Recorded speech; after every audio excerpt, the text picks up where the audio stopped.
Hello, everyone, and welcome to the Very Cold Lasagna Podcast. I'm your host, Dylan Lasagna, and this is episode number 290 of this icy yet spicy podcast for all your filthy casual takes on the world of sports for you casual fans out there like you and me. And in this episode, we're here to talk about some more football and the week that was week number 4 in the 2025 NFL campaign. And yeah, that's what we're here to do. Our weekly roundup of the 2025 NFL season, the 4th edition of it in this episode.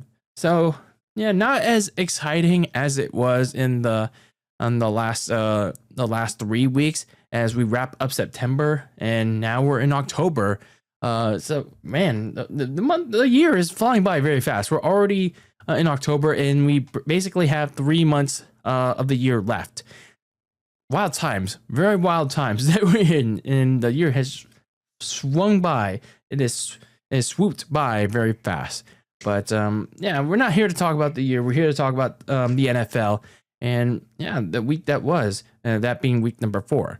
So if you're new here, make sure if you're watching this on YouTube, hit that subscribe button, hit the notification bell, smash the like button, comment down below with your filthy casual takes on what we're talking about, that being week 4 of the 2024. We're a year behind 2025 NFL season, and how your team did, how your team didn't do, and what you hope to see from them next week.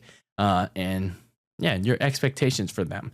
And if you're listening to this on audio, make sure to listen to the show over there. Follow the show, whether it's on Apple or Spotify. Leave a review. Leave me some feedback, and it helps me a lot. Whether it's on the podcast side or on YouTube. And follow the show on social media, on X and Instagram at Very Cold Lasagna. So let's get into week number 4, the week that was. My takeaways from it for all the teams around the league that played this week. As we begin with Thursday Night Football, only on Amazon Prime Video for that $15.99 a month, pal, or however much Amazon is charging. As the Seahawks took on the Cardinals in an NFC West showdown, the first of 2 NFC West matchups on Thursday nights. The other one happening this coming week, but we'll get to that in next week's weekly roundup. But first, we have the Seahawks taking on the Arizona Cardinals in a key NFC West showdown. The Cardinals furiously stormed back in the 4th quarter. They were down about 20-3, from what I remember correctly. No, 20-3, from what I remember. So they furiously stormed back in the 4th quarter to tie the game 20-all. But unfortunately, their comeback fell short because they cost themselves of that because of a costly kickoff. So that allowed Sam Darnold and the Seahawks to march quickly back down the field into field goal range to give Jason Myers a redemption field goal because he missed one earlier to win the game 23-20. So for the Seahawks, yeah, Jason Myers gets himself some redemption at the buzzer. Yeah, he missed one earlier with the potential game-ending field goal because he missed it. So thankfully, when the Cardinals fell short of the landing zone on the previous touchdown, on the follow-up touchdown, Sam Darnold gave him that chance to do such. So yeah, the Seahawks are 3-1 going into week number 5, and yeah, they're pretty much on the heels. They're 2-2. No, yeah, 3-1. Sorry, they're 3-1. Pretty much they got a division win. They're on the heels of the LA Rams and the 49ers. And yeah, they're making some moves. Meanwhile, for the Arizona Cardinals, I mean, this is basically who they've been so far in the first month of the season. Too many mistakes. It cost them a second straight division win in 4 days, mind you. Kyler Murray, horrid in the first half with 2 bad interceptions, and he couldn't finish drives nor get the offense moving, but sure, he managed to do much better in the 4th quarter with better decisions, better passes, managed to get the team back on track in that comeback. Marvin Harrison Jr. continued to get the backlash of a lot of analysts by dropping catchable balls until he finally found his confidence in the 4th quarter on the touchdown catch that got Arizona within 7 points. And you could tell he seemed to finally find his stride and finally found his confidence when he got all emotional of gain that touchdown, and good for him. It was good for him, though. In spite of that, Arizona once again couldn't finish the job because of various mistakes, especially Chad Ryland botching the kickoff short of the landing zone, like I mentioned. So, yeah, this has pretty much been the theme of Arizona so far in 2025, and not only are they 2-2, because of that, they're 0-2 already in the NFC West. So they got a lot of catching up to do if they want to compete in this division. So now we go on to the Sunday morning slate as the Pittsburgh Steelers took on the Minnesota Vikings for the first time ever in Dublin, Ireland. Yeah, so the NFL took their international series for the first time ever to Ireland. So that was as they try to expand their international series, as the Steelers sacked Carson Wentz 7 times to the pub. But yeah, they had to fend off a late fourth quarter comeback from Minnesota to get themselves some victory Irish beer as they won 24-21. And yeah, for the Vikings, there was a lot of faulty offensive line play and a lot of mistakes that stopped their comeback. Yeah, I get it. There were a lot of injuries on the offensive line. A lot of backups had to play. So that was unfortunate. And then Carson Wentz made a few interceptions. So yeah, it's unfortunate. Now they got to go to London and rethink things as they take on the Cleveland Browns over there in Tottenham Stadium or whatever they call it. Meanwhile, for the Pittsburgh Steelers, their defense is really picking things up after 2 not so great weeks. So it's nice that their defense is picking it up, although they nearly blew a big lead towards the end of the game. But the offense has kind of yet to reach that full potential to balance things out. Sir Aaron Rodgers is doing nice with the offense. They did he did connect with DK Metcalf for a big touchdown that put the Steelers up even more. But it's stalled at times, especially on fourth down, on a certain fourth down that could have put the game away. So I feel like the offense has yet to reach its full potential to maximize on the entire team. So we'll see how the Steelers respond back as they head back to the States. Meanwhile, back in the States, the Atlanta Falcons took on the Washington Commanders as Michael Penix Jr. rebounded from a shutout loss, an embarrassing one at that, with the fearless performance of 2 touchdowns to help the Falcons stave off the Commanders 34-27. Looking at the Commanders first, man, that defense is really ass. It is really hot ass. Like, you look at the pass rush, can't pressure Michael Penix. The secondary can't keep up with neither of their receivers, whether it's Kyle Pitts, Drake London, even B. John Robinson. It can't keep up with anybody. They got a interception out from Mike Sandstrill, but they allowed over 400 yards of offense. Yeah, this was a team that kind of improved their defense in the offseason, which was a major need for them. But yeah, when you're supposed to commit to that in the offseason, this is what you get. So yeah, the offense, sure, they under Marcus Mariota, they had their fair share of mistakes, but they still kept them in it. They did all they could to stay in the game, but the defense did it. So they're 2-2. Hopefully they get Jane Daniels back next week, but if they don't, then it's going to be another long day for not for the Falcons, but for the Commanders. Meanwhile, for the Falcons, this was a very nice response to last week's shutout embarrassment. In contrast to how Penix looked scared and hesitant to throw last week, this week he looked more relentless. This week he looked more confident. He put the fair criticism in stride.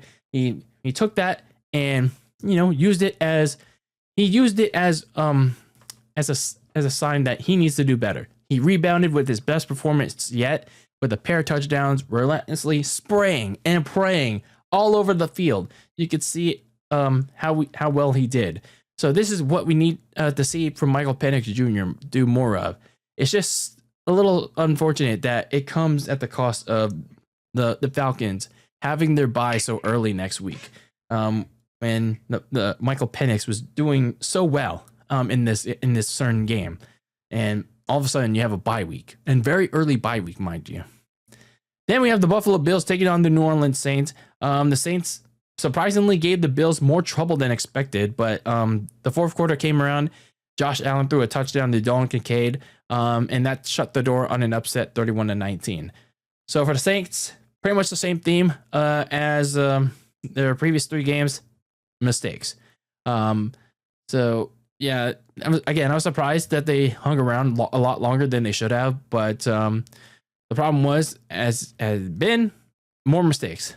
This game specifically, they botched a Philly special. I'm not sure why exactly they wanted to run that play. They botched a Philly special that ended up being an interception. Rattler missed a potential touchdown that would have given the Saints the lead to Chris Olave, and then the roughing the punter penalty that allowed the Bills to ice the game. So yeah, the Saints continue to search for their first win. It continues on into week 5, where they'll play Jaxson Dart and the Giants. And hopes are kind of not high on that right now. For the Bills, they were kind of in a slump in that game. Surprisingly, they were like out of sorts in the second quarter, especially in kind of in the third quarter. But they woke it up in the fourth.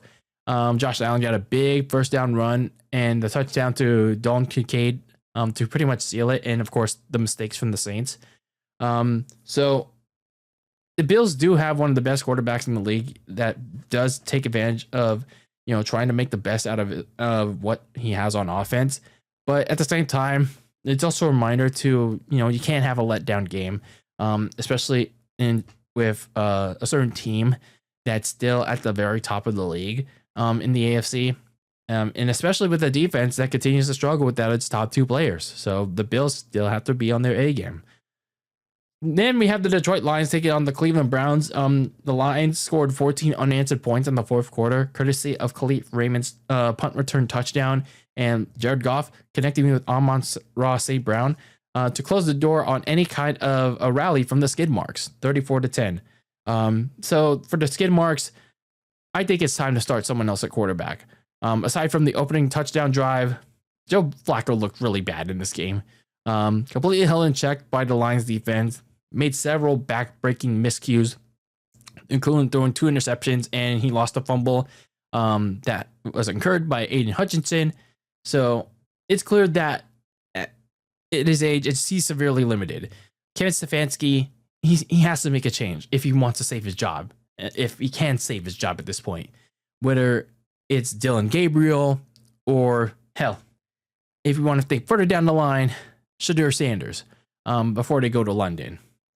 For the Lions, I feel like the defense did another very good job here, even though they played the skid marks. But they made sure they didn't have a letdown after their really good performance in Baltimore on Monday night. They turned it around with 2 sacks from Aiden Hutchinson and a forced fumble from their edge rusher. And in total, they had 3 turnovers that led to 17 points. Again, even though it was the skid marks, who are not a very good team, it was a nice follow-up act for Detroit after that Monday night performance. Then we had an AFC South showdown between the Houston Texans and the Tennessee Titans, both who were searching for their first win of the year. Not really a lot to note in this game, but running back Woody Marks ran through the Titans twice to the end zone in a blanking of the Titans, 26-0, as the Texans won their first game. And I gotta say this about the Titans: is there anyone that's gonna help Cam Ward in his rookie year? It's about a month, but I feel like there hasn't been any development. And a lot of it's not Cam Ward's fault. Sure, he has his own issues, but you could see the potential this guy has. It's just the problem is his supporting cast sucks. The offensive line, you can't protect him. His receiving core, and which surprisingly includes Calvin Ridley, they can't catch the ball. They're not on the same page with Ward. The only highlight play so far in the first month was this crazy touchdown play from Ward to Alec Manor in that I think it was the Rams or Colts game at home. So Brian Callahan, he earlier before this game, he gave the play calling to his quarterback coach, Bo Hardingy, but it made no difference. It honestly made no difference, if not made it worse. So I just got to ask if Cam Ward is going to get any help in the second month of the season, let alone at this point of the year. And then for the Texans, I'm not convinced. I'm not convinced that this shutout win did anything to help them, to help them or convince you that, oh, they're back on track. Because this Titans team still, sucks. And then the Texans, for about a half and plus in this game, they struggled. They struggled in this game because of poor offensive line play and weird decisions by CJ Stroud. And again, it wasn't until about after a quarter and a half where they finally put it together. They got their shit together, and Woody Marks got an increased workload, and he sort of broke out in this game. And their defense also did pretty okay, but that was, again, also because the Titans just in general suck. So let's see how they do against a beaten up Baltimore team next week, and see if they can string another win, if they can play like this. Then we had the New England Patriots taking on the Carolina Panthers. And yeah, it was just pretty much a total beatdown in Foxborough, because after allowing an opening touchdown drive, the Patriots went on to score 42 unanswered points until garbage time, pretty much. They allowed the Patriots scored 42 unanswered points on the Kitties in blue, pretty much effectively burying them for much of the game, 42-13. And it was honestly pretty much no surprise that the Panthers went back to sucking in this game. This is the same defense that shut out Michael Penix Jr. They gave up 42 points. There's like no resistance against Drake May in the Patriots offense. And of course, more importantly, is how Bryce Young, who somehow dismantled that Falcons so touted defense, he completely regressed to who he was 2 weeks prior to that home opener. So not much of a surprise for the Panthers and how they showed very little resistance. For the Patriots, I get it was only the Panthers, but this was the best that they looked this game. Mike Vrabel coached a very good game, even against an inferior opponent, but they looked great in this one. May look the most confident and efficient he has been so far. To Stephon Diggs, who had been kind of looked prior to this game and in Houston, and since leaving the Buffalo in general. The defense really tightened up on Bryce Young all afternoon after the touchdown they allowed.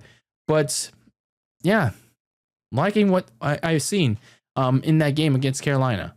And now they got a big test on Sunday night under the bright lights against Josh Allen, the Bills. But I feel like the Patriots are going to give the Bills a big challenge, especially with the Bills defense really struggling right now.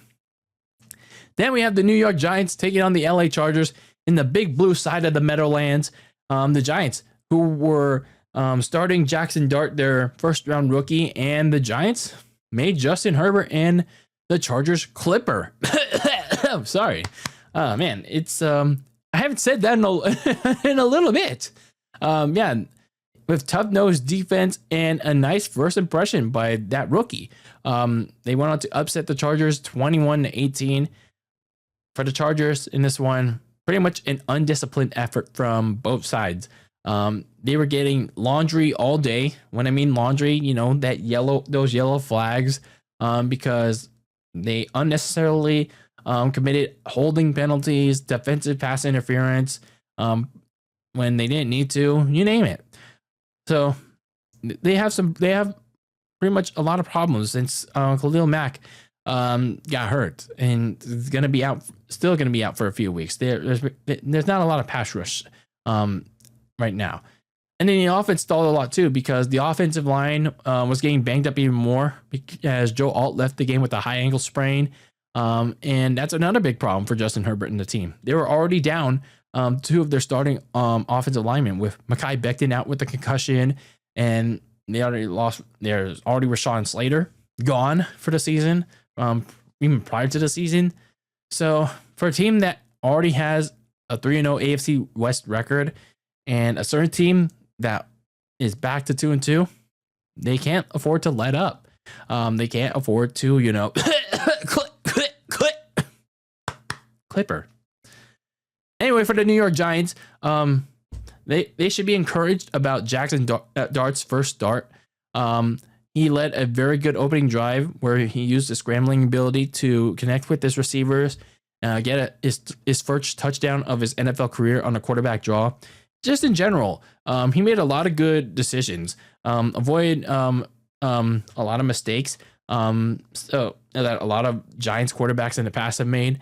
I get it. It's only one game though, but so far in this just one game, he looked impressive. He looked impressive in this game against a Chargers team that, well, for now, it is looking all right.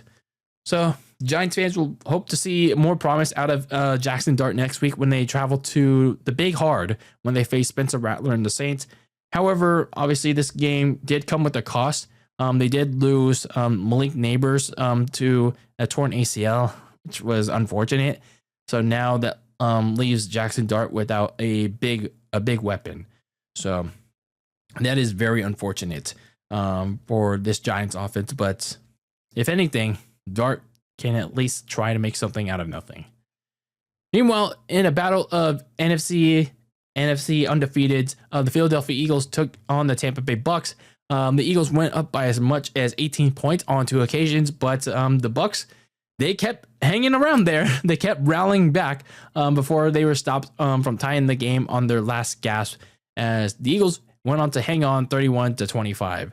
For the Philadelphia Eagles, yeah, they hung on, but you were kind of starting to notice that frustration settle in again from their top receivers.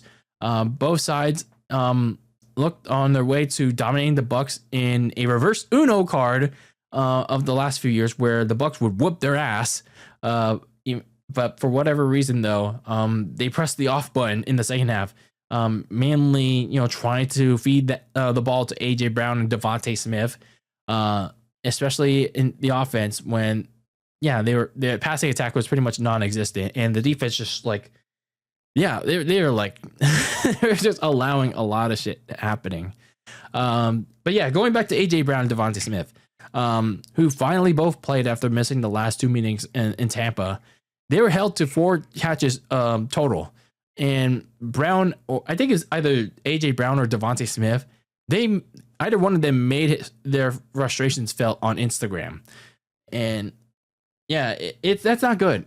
That's not good. Coming off a Super Bowl win and your receivers are frustrated because the offense in the passing attack is again not on the same page. That's alarming. That's already alarming. So while they came away with the win, the passing attack really has to get going again. So they got to get back on the same page. So for the Tampa Bay Bucks, they were again trying to rally. That's pretty much been the theme for them all year. Trying to rally back, get another win, come from behind victory.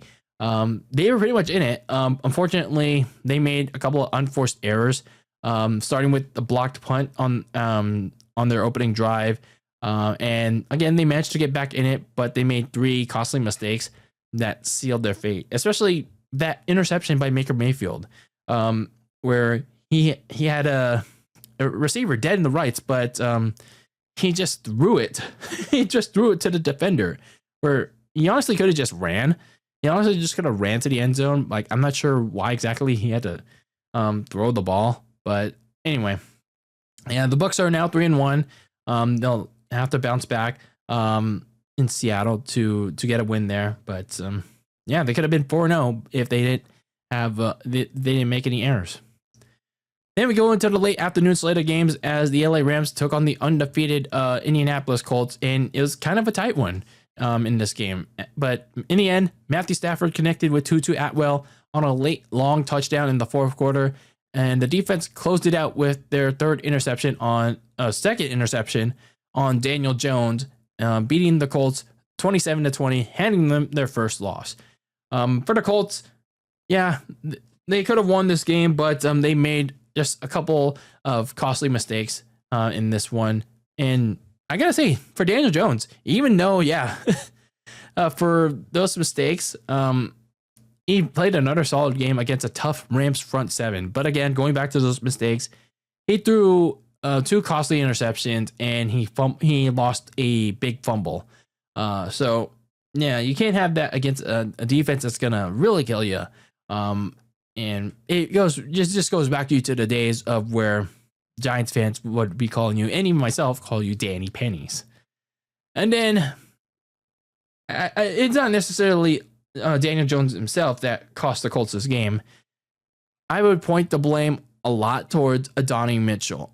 Adonai, or however you call his name, Adonai, one of the receivers, Adonai Mitchell. He made like 2 key big mistakes that would really kill the Colts. Like the biggest one being the touchdown. He had a touchdown dead in the right. Like no one could catch up to him. Daniel Jones threw a nice ball to him.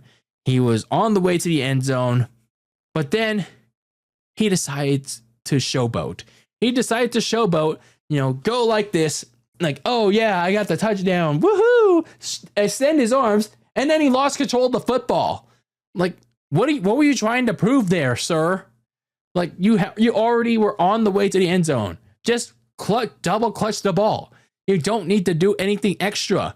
Just go out there, double clutch, get in the end zone, and get the 6 points, sir.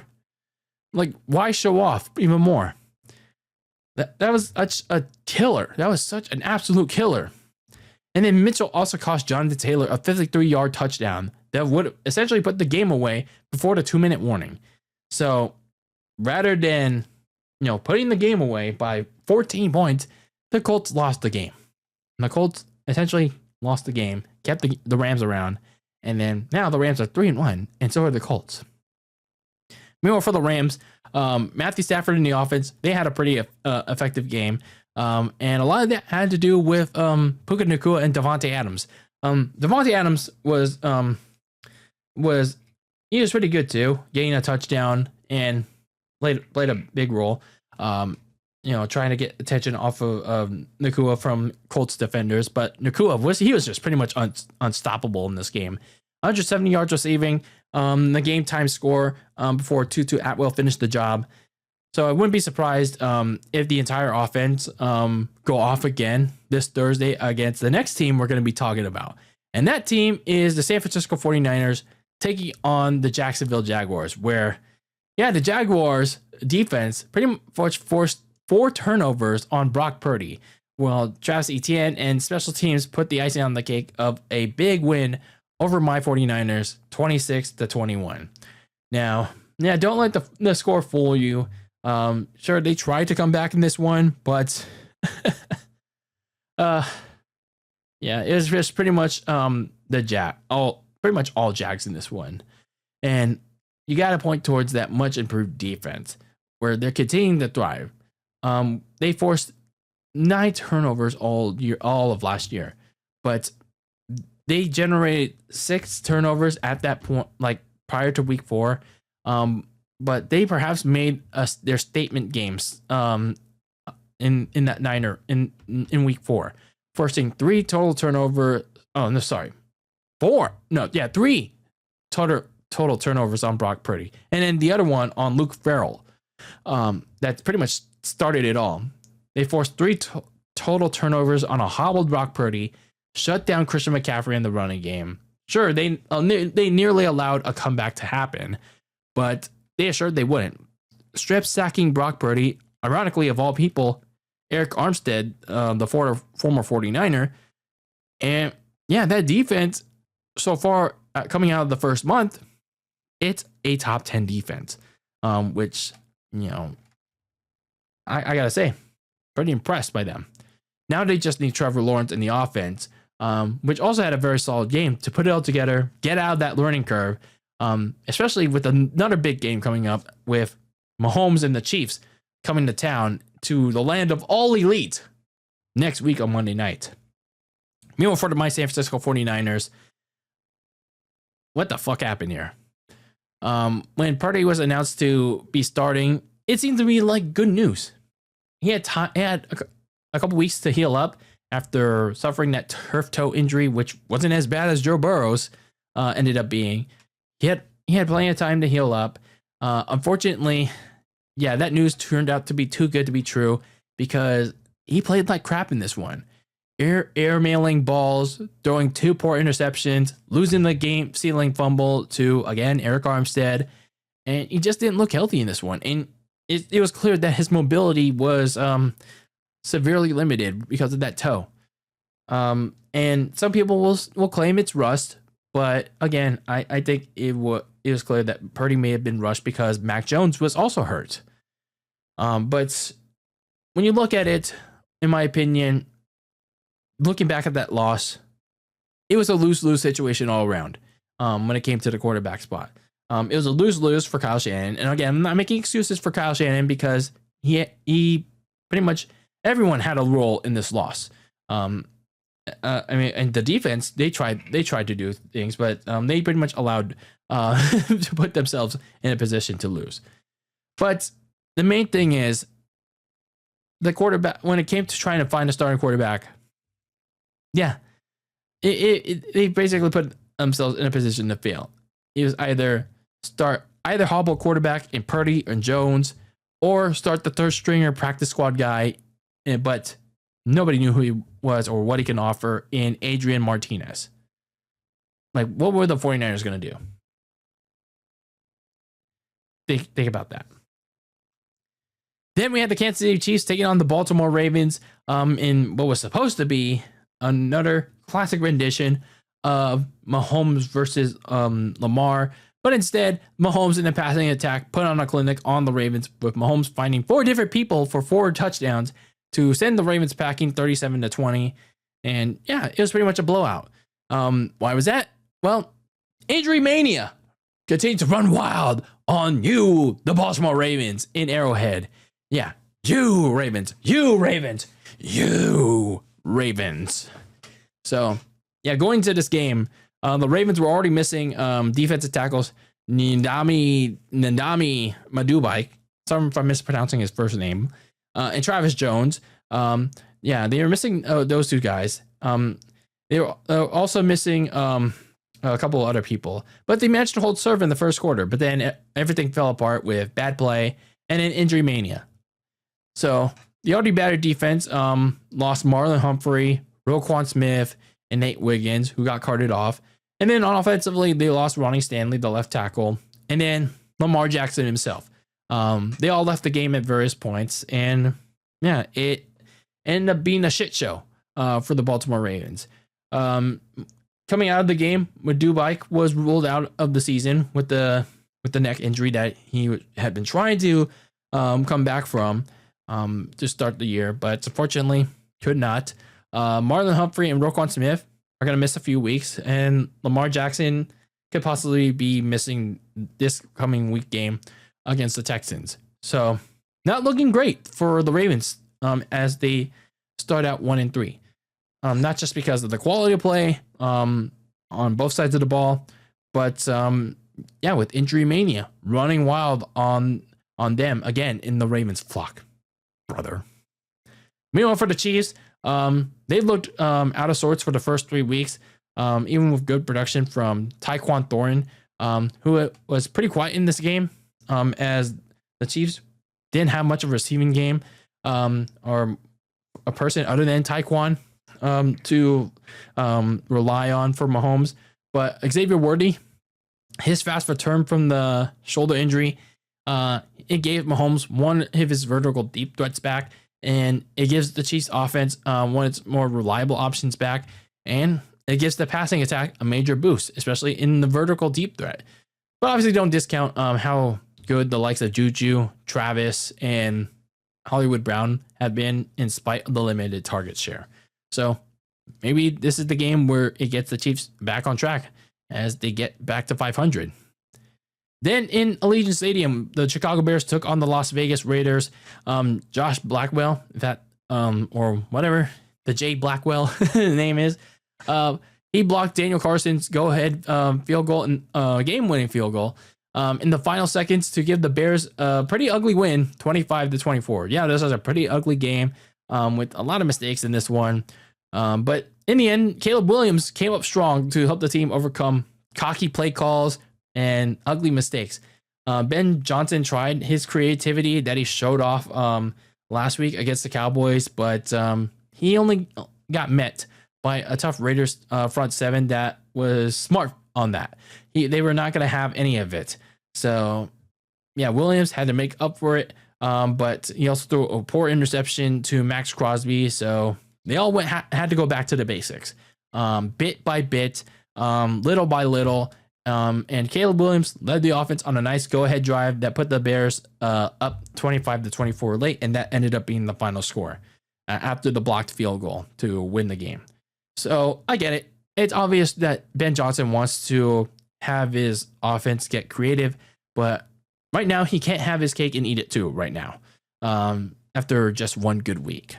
Meanwhile, for the Raiders, Geno Smith's turnovers, I feel like it could see him on the bench at some point because it's starting to get a little too erratic. He gave up 3 interceptions last week to Washington, and then he gave up 3 here against the Bears. Most of which dead to the rights to Bears defenders. And the Bears got 13 points out of it. So even though the Raiders managed to keep it close, Geno's got to do a lot better in protecting the football, despite his own limitations and that of his offensive line. And it's a little surprising how much of a downslide that Geno has had after getting traded from the Seahawks to the Raiders. But yeah, if this continues to be a problematic theme in the next couple of weeks, I wouldn't be surprised if Kenny Pickett is starting over Geno.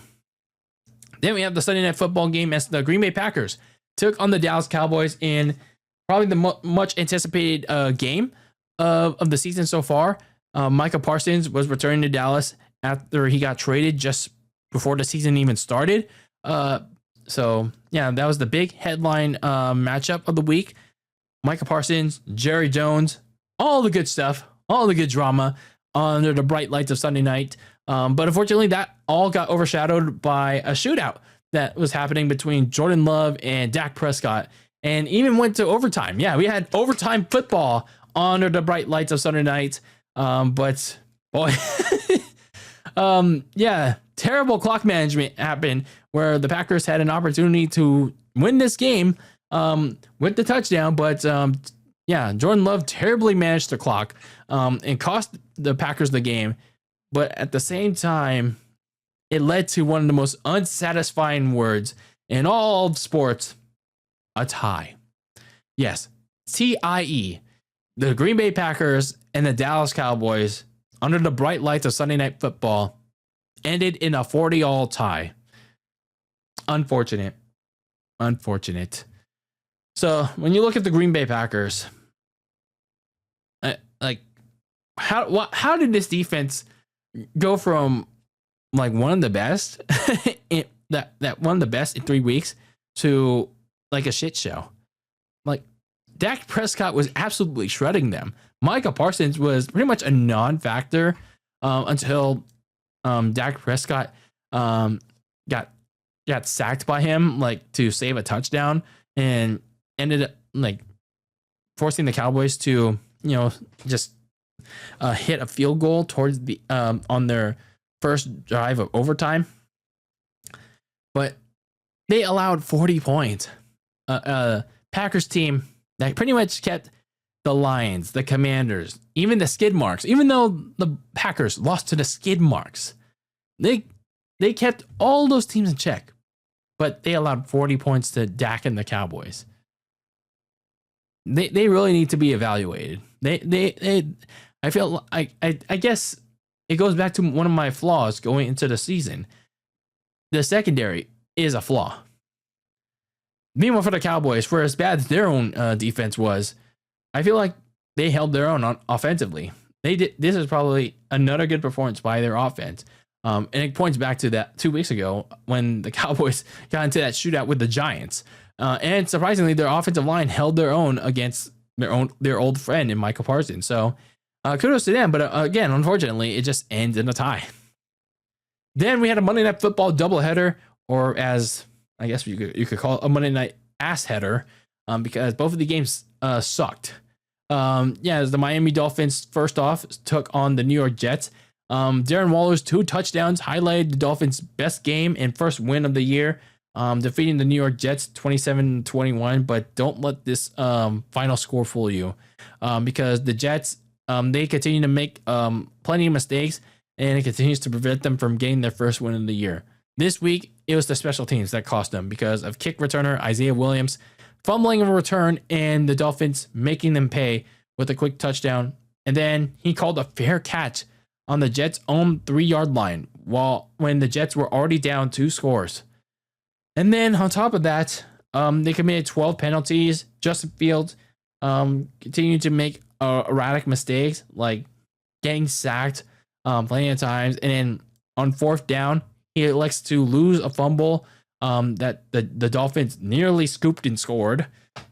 But this Jets team looks pretty undisciplined right now, and I'm pretty sure that Aaron Glenn certainly won't be dancing until this team and Aaron Glenn himself clean up their act if they want to get their first win. I'm pretty sure it's not going to come this Sunday in the Gang Green side of the Meadowlands.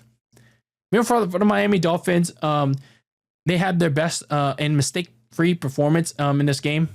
They were 0-3 for that reason, costing mistakes from their offense. But they didn't see that in this game. Tua spread the ball around as efficient as he did in Buffalo, minus the turnovers. So that was a little promising to see, even though it came at the expense of the Jets. But for as well as they did on Monday night, they did lose Tyreek Hill, which is unfortunate, and they did lose him to a season-ending dislocated knee. And it was to multiple ligaments, so kind of similar to the Tank Dell injury of the Texans last year. So he suffered multiple ligament tears, ACL. So it seems like it's going to be a pretty lengthy recovery for Tyreek. And it's not just a big blow to Tyreek. It's a big blow to the passing attack of the Dolphins, where you're going to see a lot more out of Jaden Waddle and Darren Waller. They're going to have to take on bigger roles going forward. So, yeah, sure, they got their first win, but it came at a big cost for the Dolphins. Then the second game of the Monday Night doubleheader, or the ass header, the Denver Broncos took on the Cincinnati Bengals in the Mile High, as Bo Nix got the offense kind of back on track with a 3-touchdown game. The Broncos put the Bengals to sleep with ease, 28-3. And the Bengals, I feel like they got to try something else at quarterback, because it's well apparent that Jake Browning is not going to do what he can late in 2023, filling in for Joe Burrow. And if he gets his ass kicked by the Lions next week, Zach Taylor should give Brett Rippon, the current backup, a try, as to try not to piss off the whole locker room, because you clearly could see in that Monday night game with cameras panning towards Jamar Chase. Yeah, he is getting very hot. He's getting very pissed off at Zach Taylor. So if Zach Taylor wants to try and keep the locker room together, you got to try something else at quarterback, because this is not working.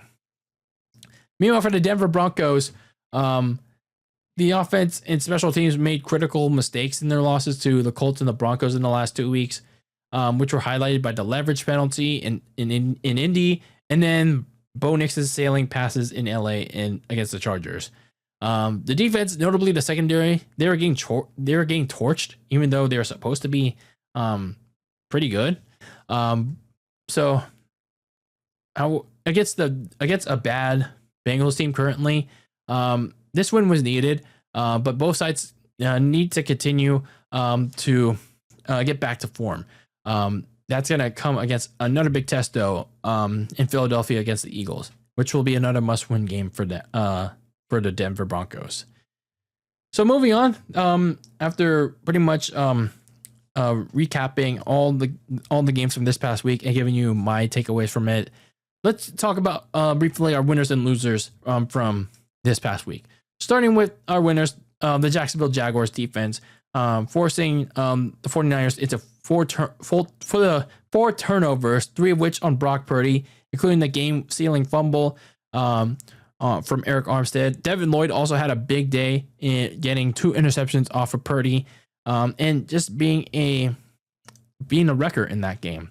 Jaxson Dart also had an efficient game, turnover-free performance, got 2 total touchdowns in that game. So promising start for the Giants with the rookie quarterback. And then Michael Penix Jr. Bouncing back from a terrible game in Carolina with a more efficient game against the Commanders at home with 3 touchdowns in that win against the Falcons, against the Commanders. Then you look at the losers for this week. That's my San Francisco 49ers. They look completely flat, made a lot of mistakes, and sure, they tried to come back in that game, but in the end, they made too many critical errors that cost them that win. Like, it's pretty much like a bad formula to have a lot of high ceiling passes and 4 turnovers to get back in that one. Meanwhile, for the Baltimore Ravens, they're also losing for this week, not just for how they played in that game, but for how many injuries they suffered, including to Lamar Jackson. So, oof. And then our final loser of this week is, well, pretty much everyone that watched the Sunday night game. Like, we watched this highly anticipated game between the Packers and the Cowboys, and it turned out to be much better than expected. I mean, not for the reasons of Micah Parsons and Jerry Jones, like that storyline, but for how well this game was played. It was a shootout, and then the game ends in a tie. Like, what the fuck? Like, and then the terrible clock management by Jordan Love, and that led to the tie. Like, really? This is how the game is going to end? It just, like, for all that, for all the ways to end, like, a wacky, wild, crazy game, like, probably the best game of the year so far, it ends in a tie. It ends in a freaking tie. Like, come on, man. So, and a lot of people were saying, like, man, they got to consider changing the overtime rules. I kind of in that camp.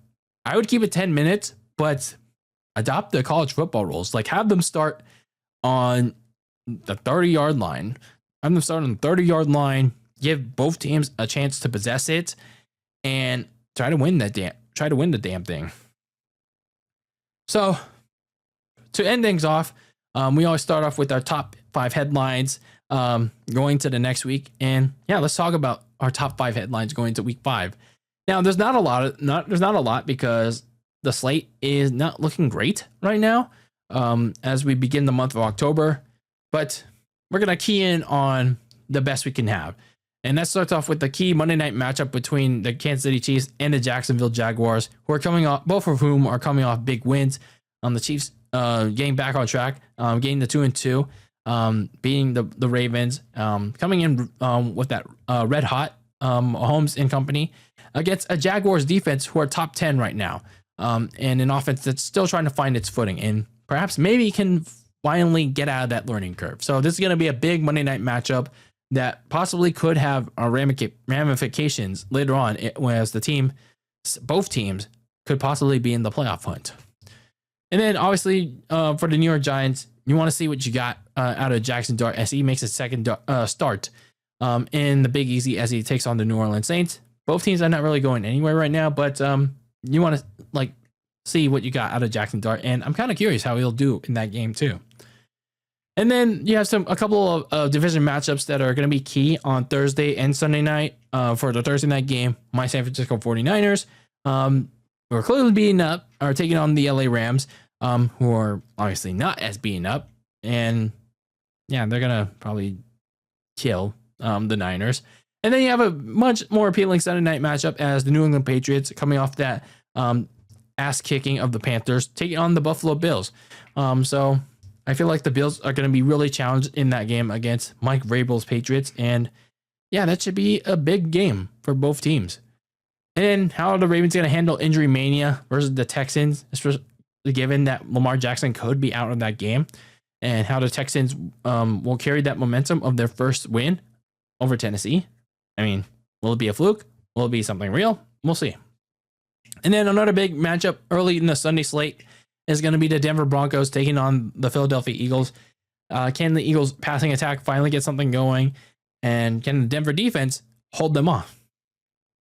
I know, not a lot of exciting things happening right as we begin the week of October, the month of October for the NFL season. But again, we got to salvage it. We got to salvage it, pal. So that was your weekly roundup of the 2025 NFL season, the 4th edition of it. And yeah, let's just see what the next coming week has to offer as we enter the month of October and the 5th week of the NFL season. So let me know your thoughts if you're watching it on YouTube. Let me know in the comments below what you thought about this past week in the NFL and what you're looking forward to in week number 5. And if you're watching this on audio, slide into the DMs of my socials at Very Cold Lasagna, whether it's on X or Instagram.